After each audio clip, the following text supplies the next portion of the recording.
Giselle disebut tahu dalang dibalik video syur mirip dirinya viral. Ada sahabat yang berkhianat.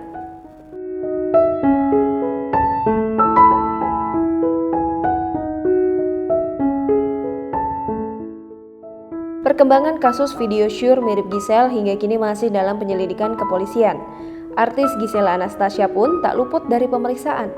Ibu satu anak ini diperiksa selama 5 jam pada Selasa 17 November 2020.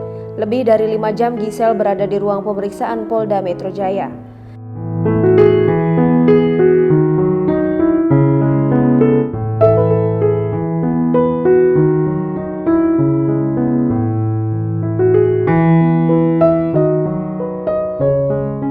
Giselle sempat memberikan pernyataan setelah keluar dari ruang pemeriksaan. Dilansir dari Warta Kota, Giselle keluar dari pintu gedung Direktorat Reserse Kriminal Khusus Polda Metro Jaya sekitar pukul 16.00 waktu Indonesia Barat.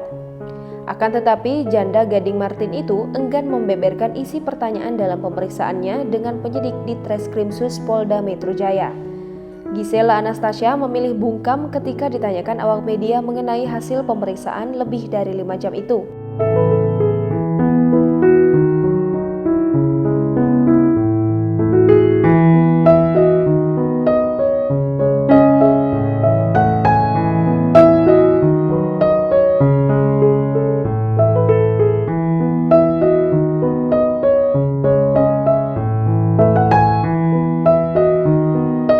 Ternyata di balik dalang video syur mirip dirinya ada sahabat yang mengkhianati Giselle Anastasia. Hal ini diungkapkan ahli tarot Heart Gumai. Melalui kanal YouTube pribadinya, Gumai menyebutkan bahwa saat ini Giselle tengah dilanda guncangan dalam jiwanya. Sehingga kini Giselle tengah menyepi dan menyendiri untuk menenangkan hatinya. Parahnya, ia menyebutkan jika dalang dari semua ini adalah sahabat Giselle sendiri.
Jangan lupa subscribe, share, komen, dan like ya!